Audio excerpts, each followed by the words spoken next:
Let me tag people. I want to tag people.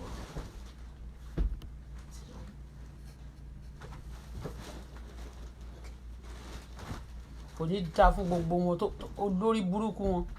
It's not charging. Eh? It's not charging. I will do it. I will do it. Don't worry, my darling. Okay. I will do it. I will do it. Okay. I will do it. I'm coming. Where long? Ah, God. Oh my shield. Oh my shield. Oh my shield. Why people are wicked? People are terrible. How many Nigeria ti sin women? Eh? Ṣé bàbá ẹ̀yin gbogbo agbára òṣìṣẹ́ ní kó ẹ̀ lè dá Facebook kúlẹ̀ ẹ̀ lè ṣe kankan o kẹ́ máa bá yára àwọn èèyàn jẹ́ nìkan náà ní kẹ́ frustrate ayé àwọn èèyàn kẹ́lẹ́ fẹ́ wọ́n bù wọn. Every food anybody is doing in that Nigeria, the law will raise the standard against anybody. Àwẹ̀ ti tán o. Wọ́n ní pé kó má ṣe pè nígbà wẹ̀. Nonsense.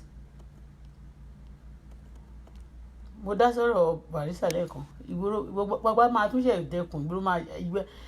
gbẹgẹdẹgẹdẹ máa bẹ̀ wò ayé yín okay now. I want to tag some people. Fẹ́ tag àwọn èèyàn.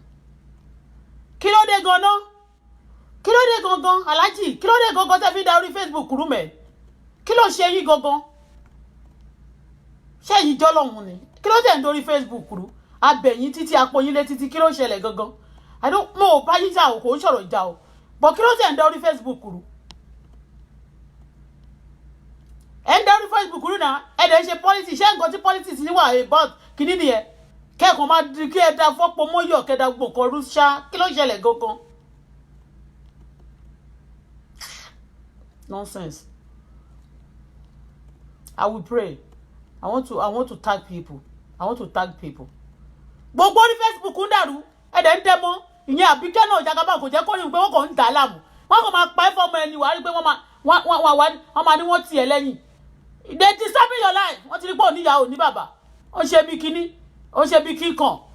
wọ́n máa ní gbogbo yín wọ́n kàn ń ṣépè fún gbogbo yín kàn ń da gbogbo ìkọ́lé yín làmúdẹ́ bí ọmọ sílẹ̀. In fact ẹni tí ò ní family tí ò bá family sọ̀lẹ̀ máa bá ìyẹn lẹ́ máa rí Auto Bola tí ò bá family ẹ̀ sọ kò ní dá family olórí burúkú kò ní yẹ family olóṣì. Àyìnlé Wàsíù kí ló yẹ gan Alhaji mi bú mi ò ní mo ti búra alájẹ mi nígbà tí sọ ọmọ ọkọ ni mí. I won't go back to it but the truth I will call a spade a spade. Wo gentility ti bá dákẹ́ kò mí pé mo yọ̀dẹ̀ kò dẹ̀ rí pé mo rí nǹkankan tó bá bá yín sọ tó bá fojú bá yín sọ tó fẹ́ ẹnu bá yín sọ tẹ́ ẹ̀ bá gbọ́. What is it? Anybody tó bá ti kọ̀ kó wá gbọ́ tiẹ̀. Me ìbẹ̀rù anybody o. I'm not afraid of anybody. Tí bá dákẹ́ mo dákẹ́ anybody. Tí bá dákẹ́ mi ò bẹ̀rù anybody o. I'm telling you. Alhaji, you know what? Alhaji Wasiu Ayinde, ẹ̀yin lẹ ń darí Facebook rú.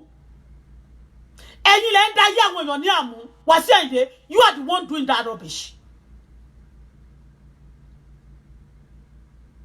And Àbíkẹ́ sì kò ní tó pé o ti bá Àbíkẹ́ mo sọ wọ́n sọ pé wọ́n sọ ọ̀rọ̀ àjálẹ̀ ní gbogbo kéèsì mi gbé aṣọ iṣẹ́ wọn ní wọn yẹn nìkan ni wọ́n treat wọn ní wọn treat ń bẹ̀. Àjálẹ̀ wà Nàìjíríà Alhaji ò ní àjálẹ̀ nínú ilé òun lèmi àti wọ́n dẹ̀ ti sọ akílẹ̀ yẹn mo wọlé ẹ̀rí mi ò rájàlẹ̀ ń bẹ̀. But he did many things to me. Alhaji mo dẹ̀ kọ́kọ́ gbé ọ̀rọ̀ Barrister wá lẹ́nìí mo ti sọ pé Alhaji Barrister torí pé yín náà ń dá sọ̀rọ̀ tí ó kàn yín ẹ dẹ̀ máa ń dà kọ́ ní ìkọ̀rọ̀ ẹ máa kó ṣé ẹ mọ̀ pé ńgbà tẹ́ kó àwọn family yín àti màmá yín àtàwọn ọmọ yín jọ ṣé ẹ mọ̀ pé tó wà Nàìjíríà kí dẹ̀ gbogbo wọn nìyẹn ìdáyàgò síbẹ̀ ṣé ẹ mọ̀ pé mo tún máa yín pọn royal family mo ń pọn yín lé mo dẹ̀ mọ̀ kan tí mo ṣe o mo dẹ̀ sọ mi ò dẹ̀ pretend but ẹ̀yin èmi mọ̀ pé kẹ́mi máa pọ̀ yín lé kẹ́yìn máa da nǹkan mi rú Ọlọ́run máa ṣe ó máa sọ̀sán fún yín ṣé ẹ mọ̀ pé àwẹ̀ ti tán wáyé àwẹ̀ ti tán o Alhaji àwẹ̀ ti tán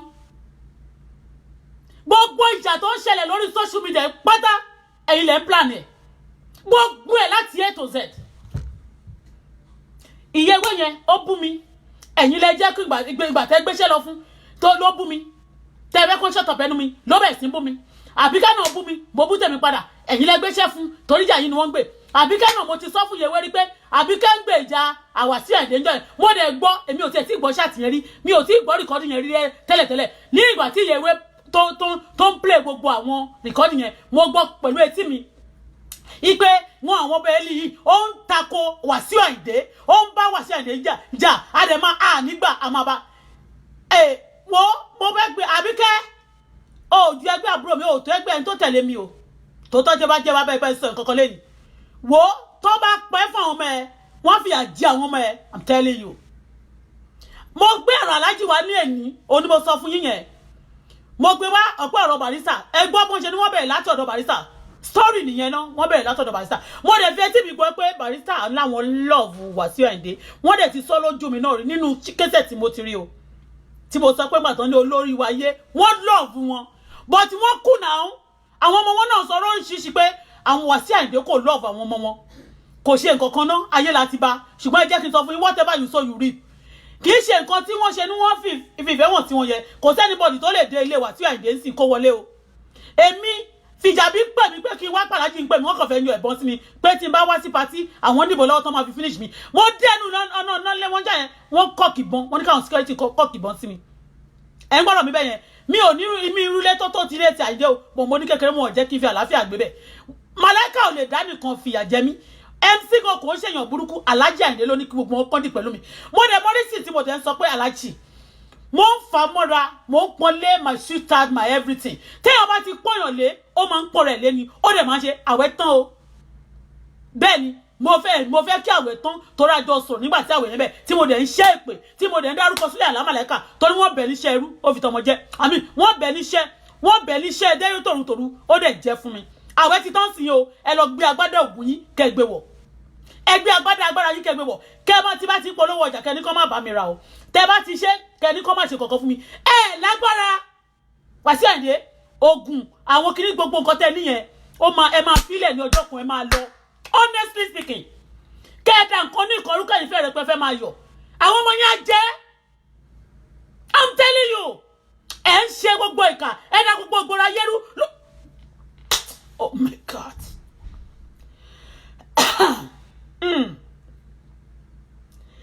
ẹ dá gbogbo ìgboro ayérú tán gbogbo ọmọ Nàìjíríà all Nigerians Yorùbá especially they do rubbish on the social media tí eléyìí bá máa pariwo yín ìgbà tí ìyá ewé kọ́kọ́ bẹ̀rẹ̀ sí ń bú mi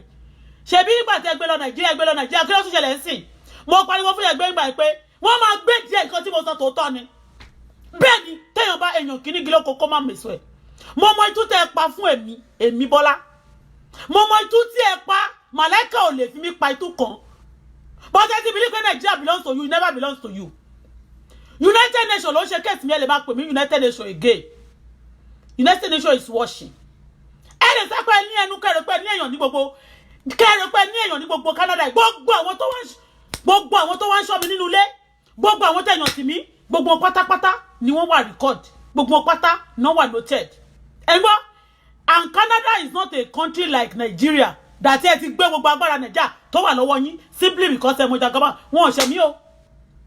sẹ́ńsọ̀ ṣiṣẹ́ ti yẹ yín ṣé bí ẹ ṣe ìjọba Nàìjíríà lélẹ̀ ẹ̀dá gbogbo Nàìjíríà ẹ̀dá gbogbo orí Facebook rú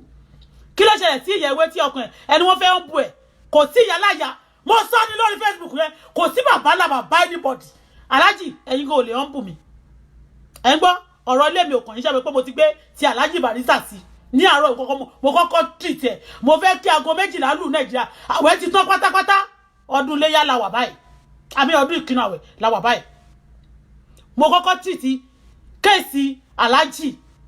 Barrister ṣe dá but mi ò mọ other things o but bí gbogbo àwọn ọmọ everybody complain èmi gan complain pa yín èmi Bọ́lá mo complain ṣé ni mo dáríjì yín ẹ ń gbọ́ mi ní bú yín mọ́ ṣùgbọ́n tí ni mo dáríjì yín but téèyàn bá pọ̀yàn lé èèyàn máa kí ló dé ẹ fẹ́ káwọn èèyàn tó wà lẹ́gbẹ̀ẹ́ kó ní ìsinmi ẹ̀yin nìkan ẹ fẹ́ ní ìsinmi kí ló dé ẹ fi fẹ́ káwọn èèyàn ní ìsinmi ẹ lọ bí àlùjọ̀nú yín padà àwẹ̀ ti tán gbogbo ìkà tẹ́ fẹ́ ṣe fún mi àti gbogbo nǹkan tẹ́ fẹ́ ṣe fún mi ẹ lọ bí àlùjọ̀nú yín padà onítàfẹ́ tó pààyàn tí ò lè dúró tì kó lòun ló ń pa Aláàjì Wàsíù Àyìndé ẹ lè pa mí kẹ́ dúró wọn bí yín dáadáa kẹ́ dúró pẹ̀yìn lẹ pa mí wọn ẹ lè ṣe níjọba Canada ẹ lè ṣe Nàìjíríà kan mójú kúrò bẹ́ẹ̀ wọn bí yín kú kẹ́ pa mí kẹ́ dúró tì mí pé ẹ dúró tì òkú mi pé ẹ̀yin lẹ pa mí ẹ lè ṣe àmọ́ ẹ jẹ́ má jẹ́ sọ̀tọ̀ yín kò sí kankan tó bá ṣẹlẹ̀ sí mi wọn lè rú yín àtò tòótọ́ ni mo sọ ẹ̀yin ni mo gbé wá bí màláìkà ẹ̀yin number 1 Súlẹ̀lá màláìkà 2 MC Evele Zaria àwọn tó wà nínú ìwé àtàwọn wo ni àtàwọn tó wà nínú ilé mi ni mo gbé wá ní tó ṣẹlẹ̀ sí mi láyé mi ni mo wá sọ ní ìjọba United ṣé ti rí àwọn kan ló wá gbàwé èmi ò lẹ́kẹ̀ẹ́ mi jókòó sójú kan kẹ́mi ṣiṣẹ́ mi kí n ṣiṣẹ́ láti ìgbà tó ti bí mi iṣẹ́ ni mo ti ń ṣe kí n dẹ̀ affect àwọn èèyàn positively kí ọmọ mi kó gbádùn ẹ̀ ń dà kan rúnà ẹ wá máa kó nǹkan ti yín jọ ojú wa ló máa ṣe kò ní ṣẹ̀yìn wa ọlọ́run ò jọ anybody ọlọ́run ju gbogbo ẹ̀dá lọ gbogbo ìjà tó ṣẹlẹ̀ lórí social media sí drama ni o ẹ̀yin lẹ̀ ń yá alájì ẹ̀yin lẹ̀ ń yá gbogbo ẹ̀ kí ló dé mo bẹ̀yìn kì í ṣe nípa tèmi gan ẹ mú ìyẹn ewé lọ Nàìjíríà kó lè bá mi jà ní àti Àbíkẹ́ ẹ sanwó fún wọn you can't do anything to me ìjọba àgbáyé sẹ ẹ lè ní lawyer ń bíbá you can have your lawyer you get me you can have your lawyer you can have everybody kẹ́ ní gbogbo ẹ̀yin lẹ́ni gbogbo ọmọ Nàìjíríà tó wà ń bí ẹ̀ ń gbọ́ gbogbo olórin ẹ̀yin lẹ́ ń lead wọn báyìí ọ̀dà olórin àti group olórin mi àti àwọn fans olórin mi ọ̀dà yín gbogbo wọn wà bọ́dẹ́ jẹ́ kí n sọ kọ́kọ́ fún yín ẹ̀yin kọ́ lẹ dá ayé àti ọ̀run bẹ́ẹ̀ ni mo sọ fún yín ẹ̀yin kọ́ lẹ dá ayé àti ọ̀run gbogbo ẹ̀tẹ́ ń ṣe yẹn drama lẹ fi ṣe for people to get attention away from you and then kọ́ máa sọ pé wọ́n fẹ́ ń bu ẹnìkan òṣì nìyẹn mẹ́ but you want good thing for your children you want good thing for yourself bó o tiẹ̀ ní fún ọmọ ẹ̀ but you want it for yourself why disturbing others you can use your money for evil that is terrorist bẹ́ẹ̀ ni kẹ́ máa fọwọ́ sponsor evil you are a terrorist Alhaji Wasiu Ayinde bẹ́ẹ̀ ni mo sọ fún yín you are a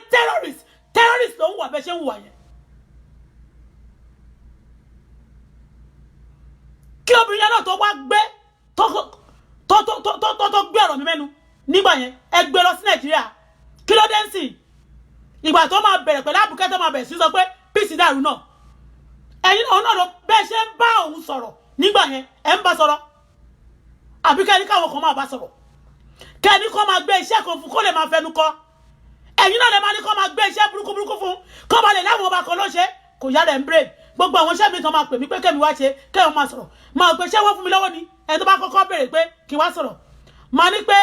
tó bá ní kò òun ta nǹkan kan máa ní ṣe láṣọ ń bẹ̀ yẹn máa béèrè máa kọ́kọ́ fi system béèrè pé ṣé lè bá mi ra nǹkan kan bẹ̀ kò lè rà fún mi àwọn máa bẹ̀ mí ṣe olórí burúkú gentility of a tiger kò mí pé the tiger is a coward mi ní bú yín mọ́ mo ti sọ láíláí mi ò dẹ̀ rájàlẹ̀ nínú lẹ́yìn but other cases tí mo gbọ́ sọ́jú mi gbogbo ń tẹ́ ṣe fún mi ni mo sọ àti àwọn olórin tó kù tí mo dárúkọ torí káwọn nìkan kọ́ ló wà Nàìjíríà mo bẹ̀ yín ni mà ní sweetheart báwo ni sweetheart báwo ẹ ti wicked jù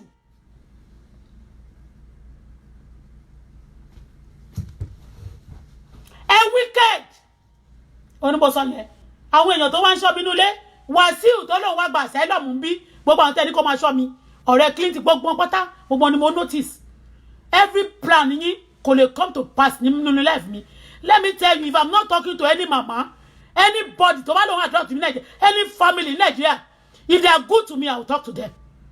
why tí n bá wá jẹ́ pé wọ́n good sí mi ni máa ṣe finú lé mi lẹ̀ ṣé mi pé wọ́n tọ́ ni pé kí wọ́n wá sílé mi anybody kan mi ò fẹ́ rí wọn ní sọ̀rọ̀ àti mi they should go to hell kí ni ẹjọ́ yín kí ni problem yín ẹ má ní wọn kẹ́ bí mọ́ra Barrister tó gbé yín tó tọ́jú yín ṣe káwọn mẹ́ mọ́ra ni kí lẹ ṣe fáwọn mẹ́ ẹ bú ni what's your problem with my life what's your problem with people's life what is it kí ni kan náà àwẹ̀ ti parí ọmọ dúró ni ẹ wá sa ògùn yín èmi náà wá dúró sínú Ọlọ́run pẹ̀lú àwẹ̀ àtàdó àdúgbò tí ẹ ní gbogbo yẹn Ọlọ́run kò jọ yín kò jọ yín èmi lè máa ní pé lè máa ń ṣe pé èmi Ọlọ́run jọ yín ẹ dá gbogbo orí Facebook rú àbá ẹnìkan máa lóun pásọ̀ mẹ́yẹn ẹ dá gbogbo ẹ̀rú kí ni ẹ̀yin lè ń ya gbogbo ẹ̀ látọdún kẹta ìgbà tí ìyẹ̀wé tó ti blog yín wípé ẹ ní ẹyún àlè pẹ̀lú ẹni tó ní ọkọ sílé since that time lè dá gbogbo orí social media rú wọ́n gbé géèmù wọlé mi kí ni gbogbo yẹn gan ẹ jọ̀ọ́ ẹ má máa pàwọ́ èèyàn náà ìyá kí lọ́kàn yín pẹ̀lú life mi kẹ́ni ọmọ kan ìyá kí lọ́kàn yín mo sọ mo ní ìyá mi ti kú my mom is late long time what is the problem ẹ máa sọ fáwọn èèyàn gbogbo ẹnikẹ́ni tàbí nínú obìnrin tó bá tún fi ẹnu bà mí jẹ́ yóò ṣọ̀fọ̀ ọmọ gbogbo ìṣẹ̀lẹ̀ burúkú àbàmì ọmọ máa ṣẹ̀ sí bíbélì sọ fún wa pé bó jẹ́ ojú ẹ̀ ló fẹ́ mú ẹ̀wọ̀ náà yọ kúrò kára yòókù wà ní àlàáfíà yí pé gbogbo àwọn olórí burúkú kí yòókù kó máa da ẹyọ kọjọ kó máa dára láàmú mi ò ní fámìlì olòṣì nílùú òyìnbó gbogbo òṣìṣẹ́ ẹ̀pọ́n lè yẹn kéèyàn máa kó gbogbo àwọn dímọ̀jọ́ kò jọ́ lákẹ́ kò jọ́ lóko tọ́mọ bá ti wọ 18 years ó máa lọ dá dúró ni you like you come to your mother you don't like tí ìyá yẹn bá dá gbé wọn gbé lọ sí people old people home ẹ lẹ́ ń ṣọ́ọ̀ṣì bí ẹran níwò ní nàìjíríà mo ti ráyè orí burúkú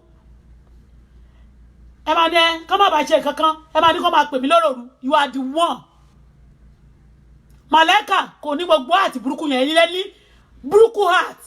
ṣé torí pé ẹ ní owó láti pe àfà àánú yín ṣe mí ẹ má jẹ́ kọ́ Ọlọ́run fún yín ní àìsàn tí owó ò ní ká tẹ́yìn ò ní lè gbọ́ Ọlọ́run burú jù yín lọ kí lẹ má máa gba ìsinmi onísinmi fún kí lẹ má máa yọ ayé àwọn èèyàn láàmú fún kí lẹ má máa yọ ayé àwọn èèyàn ní àmú kí lẹ má máa jẹ àwọn èèyàn lẹ́nu fún kí lẹ má máa da ayé àwọn èèyàn láàmú fún ẹ da gbogbo orí social media rú obìnrin kan tó wá lòun ò fẹ́ yín mọ́ àbí tẹ́ bá fẹ́ obìnrin kan kí ló ṣẹlẹ̀ gangan aláàjì tẹ́ bá fi mí lọ́rùn lẹ̀ kò sí ní tó máa ṣe ìgbéyàwó mi ẹ ṣe bó ṣe wù yín ni mi ò ń ṣe tẹ́ máa rò pé ẹ máa ti rò pé ẹ lọ́gbọ́n téèyàn bá láṣọ títí ò lè láìkí sábẹ́ àgbà gbogbo ọpọlọ òṣà àti kìnìyàn èmi ò sí ní gbogbo lẹ́bù yẹn bí mi bá lọ́kọ mo lálàáfíà bọ́ mo ń bẹ̀ yín pé ẹ ní sùúrù ẹ má ṣe burúkú mọ́ kí lẹ fẹ́ wọ́n ní ẹ ìyọkọ ń jẹ ìyọkọ jẹ mí o kí n tó pàdé yín ọkùnrin ń bẹ̀ mí ni mo dẹ̀ máa ń fi ọkùnrin ṣakọ mi ò fáyìn o ikú ni mí not now ikú ni mí mi ò fáyìn ṣùgbọ́n mi ò kì í jẹ ẹ̀yìn tó bá ti bàjẹ́ kí ni problem yín pẹ̀lú family jẹ́ máa sọ pé family kọ̀ọ̀kan tó bá tún wá tó bá lòun wá play game pẹ̀lú mi gbogbo ẹni tó bá bẹ̀ wá kókó wọn máa play game pẹ̀lú mi ṣe ti rí bẹ́ẹ̀ ṣe rí ọdún yìí tẹ̀rí àwẹ̀ tó parí ẹ̀ nírì mí mọ̀ gbogbo ẹni tó bá bẹ̀ pé kó máa dààmú ayé mi gbogbo ẹni tó bá bẹ̀ pé kó dààmú ọmọ mi Adébùkọ́lá mi gbogbo ẹni tó bá bẹ̀ pé kẹ́ máa dààmú ayé èèyàn ẹ ti rí àwẹ̀ tọdún yìí ó ti kọjá o ẹ̀ nírì mí mọ̀ àṣẹ ọ̀run kù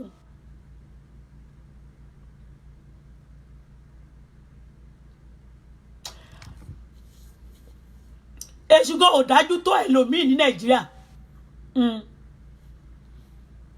èṣù the devil himself is not as wicked as some people in Nigeria ṣé mọ̀ pé láàárọ̀ wọn ní ẹnìkan ṣe show ẹ máa tẹ́ bá bóra tẹ́ bá tí n bá fẹ́ bóra màá bò mí ní ìkọ́ láti bó I'm beautiful like this ẹ̀yin aṣọ òṣì bí ẹ̀rọ níwo nígbà tí mo ṣe tán ẹnìkan wá gbé fèsì wá pé òun lè analyze gbogbo orí Facebook máa dàrú wo à ń bọ̀ wá àti ìdè kò ní dáa fún o kò ní dáa fẹ́ tí ò ní dáa fún ṣé mi sá fún wọn tó ẹ lówó jọ bẹ́ẹ̀ ṣe ṣèkà tó ṣe lówó tọ̀tẹ̀ Fẹ́mi Ọ̀tẹ́dọ́lá ni ẹ jọ mo ẹ̀ kéèyàn máa bá yéèyàn jẹ́ gbogbo orí Facebook dànù actually téèyàn bá ti bá tó bá bá alájà ìyẹn sùn kí ló ń porúkọ ẹ Àbíkẹ́ pàmbí ẹ̀sìn tó ṣeṣẹ́ kò tí ì tó ẹ téèyàn bá ti bá alájì wá sí àìdè sùn tó bá ṣe tó kó jáde kó ní obìnrin yẹn ṣe mọ̀ pé tó ti purọ́ tẹ́lẹ̀ kó ní kò ṣe kíní kan o ẹnu ẹ̀ ló ṣe mí o tí mo fi bẹ́ẹ̀ dámọ̀ràn o máa ní problem wọ́n dẹ̀ máa divert attention ẹ̀ sí ibòmíì so that you won't be able to see the problem of your life àwọn èèyàn ń báyàn sùn láyé brown face kò kí ẹ̀ kò káyé mo expect any comment bad comment you are free to comment I'm not abusing Alhaji Ayinde owó ti di èèwọ̀ but kó máa dá àwọn èèyàn láàmú I hate it and you want peace for your children ẹ̀dẹ̀ máa já gbogbo àwọn olórí burúkú tó máa ń ṣèkà wọ́n máa kó ọmọ tí wọ́n sábẹ́ wọ́n máa dayé àwọn ọmọlọ́mọ láàmú why Tolúwa ni mí is that not Bonny is Bonny right No, there's no water there. a lot of water Yeah. okay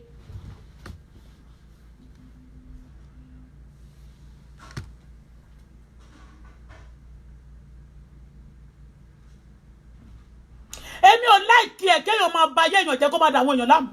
ẹ máa lẹ fẹ́ ọ̀pọ̀ èèyàn yín lẹ́ dání gbogbo sísẹ̀mù tó ń lò pẹ̀lú woman yẹn ni wọ́n kọ́kọ́ lò pẹ̀lú mi ńgbà yẹn wọ́n kọ́kọ́ sọ fún mi wọ́n ní pé ọmọ ọ̀dọ̀ mi wọ́n pe ọmọ ọ̀dọ̀ mi ńgbà yẹn nítorí wọ́n bá sọ pé kí n lọ ọmọ ọ̀dọ̀ mi lọ mi ò nílé lọ wọ́n bẹ̀rẹ̀ sí ń disturb gbogbo àwọn ọlọ́pàá wá sí ẹ̀dẹ́ àwọn kan wá ẹ̀wù ẹ̀jẹ̀ sọ fún yín mo sọ pé àwọn èèyàn tán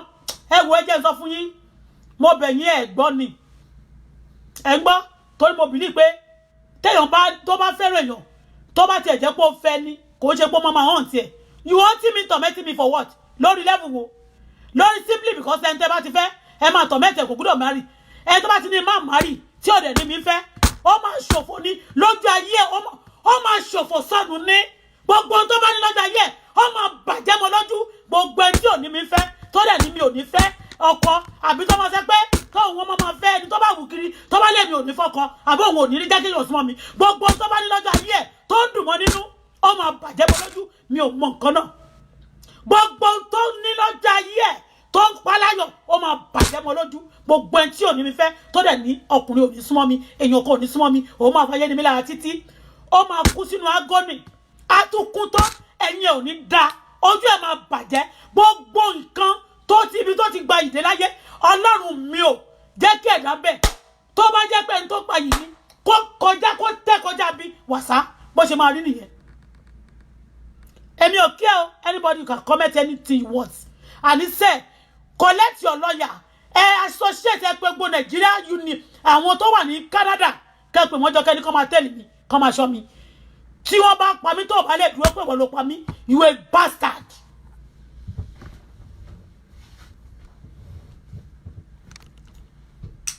What is the problem with my family?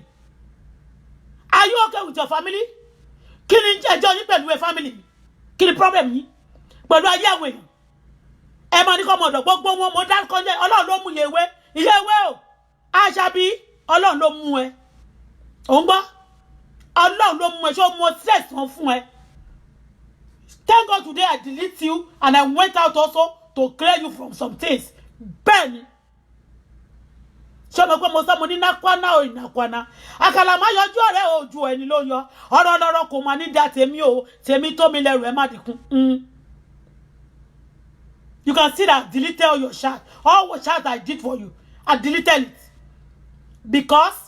ìgbà táwọn kan máa pè mí náà máa ń pè mí láti Bulgaria wọ́n pè mí láti gbà àtìyàwó ẹ̀kẹ́ mi apologize to gbogbo àwọn èèyàn ní ti Nàìjíríà ti kinní kan ṣe bá lájí mo ní kèmi àti yíká jọ sọ̀rọ̀ gbogbo ẹ̀ nítùbínùbí ẹni kò tí yà ẹni bọ̀ tàjálẹ̀ ní ká clear asọ́nà mo rìkọ́dù mo dẹ̀ mẹ́pẹ́ rìkọ́dù mi mo dẹ̀ sọ ni mo sọ yẹn gbangba kedere ìgbà tí mo sọ pé wọ́n ní àjálẹ̀ mo sọ mo dẹ̀ sọ mo ní àṣántì ló sọ ó sọ tínú ilé yín yẹn wọ́n sọ bó ti gbé àjálẹ̀ wọn ní gbẹ́fẹ́lẹ́ ò ní àjálẹ̀ ó ní àjálẹ̀ efẹ́lẹ́ ọmọọṣẹ́ yín dẹ̀ ní Lógùn State ó ní àjálẹ̀ àjálẹ̀ ẹ̀dẹ̀ náà ti ń ṣe gbogbo fraudster gbogbo ibi tí wọ́n máa gbé àwọn èèyàn lọ tí wọ́n máa scam wọn tí wọ́n máa ná dẹyẹ tòótọ́ ni àjálẹ̀ wọ́n ní. ẹ gbọ́ mi ń lọ ilé ológun gbà tó di ọ̀rọ̀ ọmọ yẹn náà tọmọ yẹn ń sáré kò ní dáa fún ọmọ olórí burúkú ọmọ òsì kò ní dáa fún ìyá òsì ó fọ́ ní gbogbo àwọn tó ṣèkà fún mi máa ṣe dànù kò ní dáa fún wọn wọn ò wo tọmọ ọmọ mi láṣẹ mi ò ṣe dáadáa fún wọn ni mo ní mo rugirugi fún ìyá mi láti kékeré ó lò mí bí ọmọdọ̀ tí bàbá mi bá wà láyé kò lè rí bẹ́ẹ̀ fún mi èmi ò dẹ̀ gbórí burúkú wá mi ò dẹ̀ gbórí ìyà wá oríire ni mo gbé wá sáyé. I cannot allow anybody to molest me any longer. You try to molest me, the Lord will molest you. The Lord will raise his standard against you. Enough is enough. Ẹ̀yin lẹ ń dàgbò Nàìjíríà rú orí Facebook tó dàrú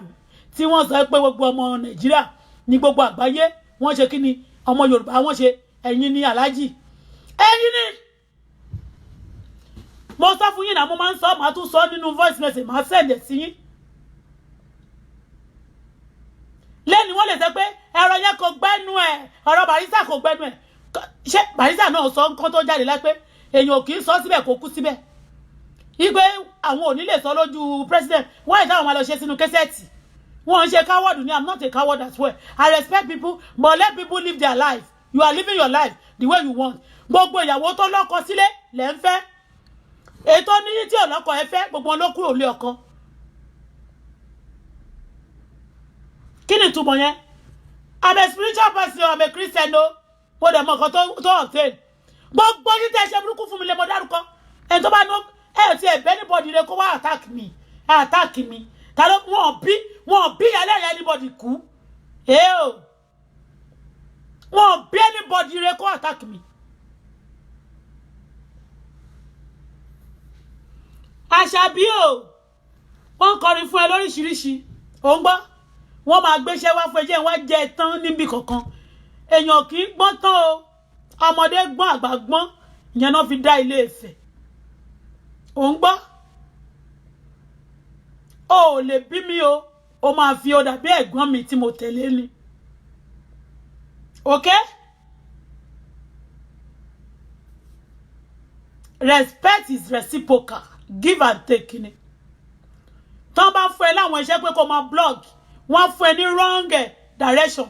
wípé obìnrin kan ló ń fún ọ lówó kan máa ṣe wọ́n ń gbé ẹ sórí scale ni they divert your attention to another places ẹni tó voice tó náà ń gbọ́ yẹn ṣé fèsì ẹ̀ lẹ́gbẹ́ jáde ṣé ti rí ọmọdé gbọ́n àgbà gbọ́n ni wọ́n fi dá Ilé Ifẹ̀ ìgbà tó ti rí iṣẹ́ wá sí ẹ̀ǹdẹ́jọ́ yóò ti rí pé owó máa jáde ńbẹ̀ ó rẹ́dì láti lu ọmọ tó junior sí ẹ pa kan pàdánù kí gbogbo nǹkan bàjẹ́ fún but look at you today look at you wọn náà fẹ́ ń bu ẹ ìwọ náà dẹ̀ burú wọ́n máa ní Àṣàbí on the social media bí empire you should be ashamed of yourself ẹni tí ó ṣe kíní yẹn kò ju ọmọ inú ẹ lọ kò ju bí first born ẹ tán ló ní Mark Suva àbí kí náà ló ń jẹ́ tó ní social media ẹgbẹ́ yín kọ́lé Àṣàbí ìwọ ń jíṣọbẹ̀ wà ní lórí social media wọ́n wá fẹ́ báyé ẹ jẹ́ o mọ̀ pé èní ìlarí àmọ́ ọ̀dá tó mọ̀lá o mọ̀ pé ìbẹ̀rẹ̀ ìjà la máa ń mọ̀ àmọ́ ìparí ẹ̀ o dẹ̀ bí ọmọ dání torí ọmọ atakọ́rọ́ wọnú àdó Barrister náà kọ́ ó ní kò kí ń gbọ́mọ náà kò lè gbọ́mọ náà wọ̀bẹ̀ ọmọ ní ọmọ kan wọn ò lè mẹ́nìbọ̀dì táwọn èèyàn bá léèyàn títí òun kọ́lẹ̀ ti bára yín jà títí tẹ́lẹ̀ tí lọ́n yá assassin síra yín ó ti di face to face lẹ́rán yáyá kìlà sí ara yín ẹni tó mẹ́ẹ̀kì owó tó ju owó tó mẹ́ẹ̀kì lọ Nàìjíríà tó máa ní